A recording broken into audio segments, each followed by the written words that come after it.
ආයුබෝවන් ඔයාලා හැමෝටම ගමේකා YouTube channel එකට සුපුරුදු පරිදි ඔයාලා හැමෝම සාදරයෙන් පිළිගන්නවා.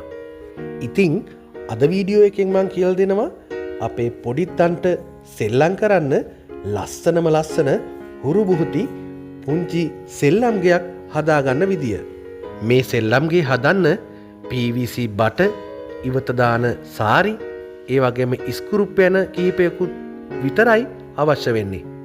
ඉතින් අපේ මේ පොඩ්ඩෝ ඉන්න ආදරණීය දෙමව්පියොත් ඒ වගේම වැඩිහිටියොත් මේ වීඩියෝ එක බලලා ඔයාලගේ පොඩ්ඩන්ගේ සතුට වෙනුවෙන් මේ වගේ ලස්සන සෙල්ලම් ගයක් හදන්න කියලා ඔයාලට ආරාධනා කරනවා.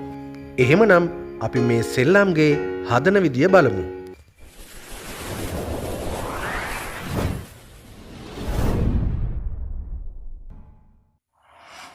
ඉතින් මේ සෙල්ලම් ගෙදර හදන්න කලින් මම මෙන්න මේ විදිහේ පොඩි සැලැස්මක් ඇඳගත්තා. ඉතින් ඕගොල්ලන්ට පැහැදිලි ඇති කියලා හිතනවා මේ තියෙන්නේ පළල සෙන්ටිමීටර 80ක් විදිහට තමයි මම අරගත්තේ. ඒ වගේම මේකේ දිග මම අරගත්තා සෙන්ටිමීටර 120ක්. ඒත් එක්කම තමයි මේකේ උස අරගෙන තිනවා සෙන්ටිමීටර 80ක්.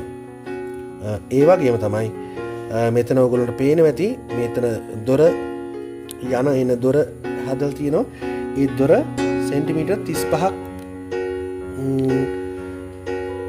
තමයි අරන් තියෙන්නේ පළල. ඒත් එක්කම තමයි මේ මුදුන් වහලේ උස අරගෙන තියෙනවා මේ උස සෙන්ටිමීටර් 55ක්. ඔයගොල්ලන්ට ඒක හිතා ගන්න පුළුවන් මොකද මෙතෙන්ට එල්බෝ එකක් නේ අපි සම්බන්ධ කරන්න තියෙන්නේ. ඒක නිසා මේ එල්බෝ එක මෙතෙන්ට සම්බන්ධ කරාට පස්සේ මේක ඉබේම මේ අවශ්‍ය දුර එනවා. හරිද? හරි. මං හිතනවා මේකේ පැහැදිලි ඇති කියලා ඔයගොල්ලන්ට. එහෙමනම් අපි මේකට අවශ්‍ය PVC බට ටික කපා ගමු.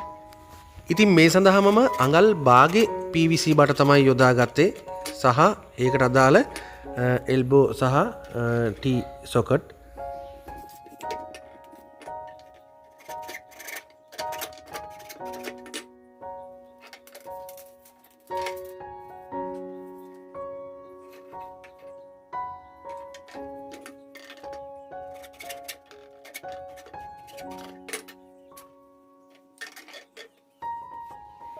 ඉතින් දැන් අපි යටට අවශ්‍ය දිග සහ පළල PVC බට හතරම කපලා ඉවරයි.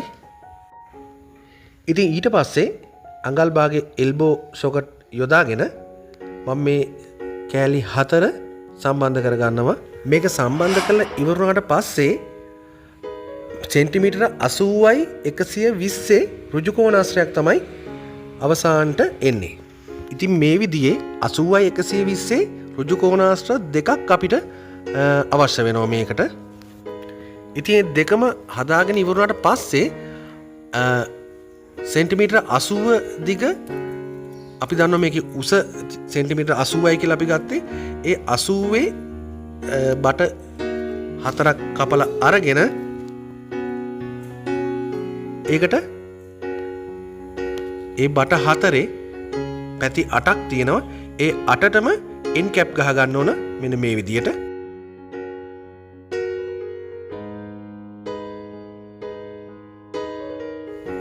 ඊට පස්සේ ඩ්‍රිල් එකක් භාවිතා කරලා අපිට අවශ්‍ය ස්ක්‍රූ පෙන සයිස් එකට මේ එන් කැප් වල කෙලවරවල් මම මෙන්න මේ විදියට විද ගන්නවා.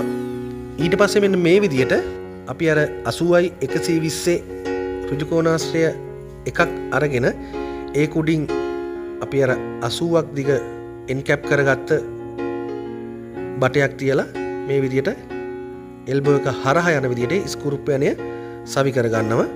එක පැත්තකට එක ඇණයක් වගේ තමයි අපි මේකට භාවිතා කරන්නේ. ඉතින් මෙන්න මේ විදියට අපිට මේකේ හතර පැත්තටම එන් කැප් කරගත්ත බට හතර සවි කරගන්න පුළුවන්. ඊට පස්සේ ඒ එන් කැප් වල අග කෙලවර නැවතත් අපි දෙවනි 80යි 120 ඍජු කෝණාශ්‍රය අරගෙන ඒක උඩින් තියලා මෙන්න මේ විදියට හයි කරගන්නවා. එතකොට මේක 80යි 120 පොඩි පෙට්ටියක් වගේ තමයි මේක එන්නේ. අවසානට. හරි ඔන්න ඉතින් අවසාන වශයෙන් ඔන්න අපි දැන් අපේ මේ සෙල්ලම් ගෙදර සැකිල්ල හදලා ඉවරයි. ඔයාලට පේනවා ඇති. කොහොම ලස්සනට තියෙනවා. ඉතින් මේ ඉතින් මම ඔයගොල්ලන්ට පෙන්නන්නම්. ඉතින් සමහර තැන් ඔයාලට අපහැදිලි නම් කොහමද මේ හයි කරලා තියෙන්නේ කියලා බලා ගන්න. මේ මුදුන් වහලට යන මේක අපි සම්බන්ධ කරේ මේක පොඩ්ඩක් විතර පුච්චලා තලලා ඇන දෙකක් තමයි මේ අල්ලලා තින්නේ. ස්ක්‍රූප් යන දෙකක්. ඉතින් ඒ වගේම තමයි මුදුන් වහලේ මේ මෙතෙන්ටත් දාලා තියෙනවා අපි ඇණයක්. මේ විදිහට තමයි සම්බන්ධ කරලා තියෙන්නේ. මොකද මේවා වෙන රටවල් වල නම් මේ වගේ තනි කෑල්ලක් විදිහට මේවා තියෙනවා. ඉතින් අපේ ලංකාවේ තාම මම දැකලා නැහැ එහෙම. ඒක නිසා තමයි නිර්මාණය කරලා ගත්තේ මේක. එන් කැප් එකට ස්ක්‍රූප් යනකින් සවි කරගත්තේ. ඒ වගේම තමයි මෙතෙන්දි මම දොර තුළු වෙන දොර තියෙන තැන T එකක් දාලි වෙලා ඒක වෙන් කරගත්ත මෙන්න මේ විදියට. ඉතින් අවසාන වශයෙන් මෙන්න මේ විදියට මම සාරි අලවා ගැනීමක් සිදු කරනවා. ග්ලූ ගන් එකක් තමයි වෙනුවට භාවිතා කරන්නේ. ඕගොල්ලන්ට මෙහෙම පොට නමල ඉවර වෙලා ඉදිකටුවකින් මහගෙන යන්නත් පුළුවන්. ඉතින් ගොඩක් පහසුයි. ග්ලූ ගන් එකක් තියෙනවා නම් මේ විදියට අපිට අපි ගම් ටික ගාලා රෙදි කෑල්ල නමන සුනංගුවෙන්ම මේක ඇලෙනවා. ඉතින් ඒක ගොඩක් පහසුයි.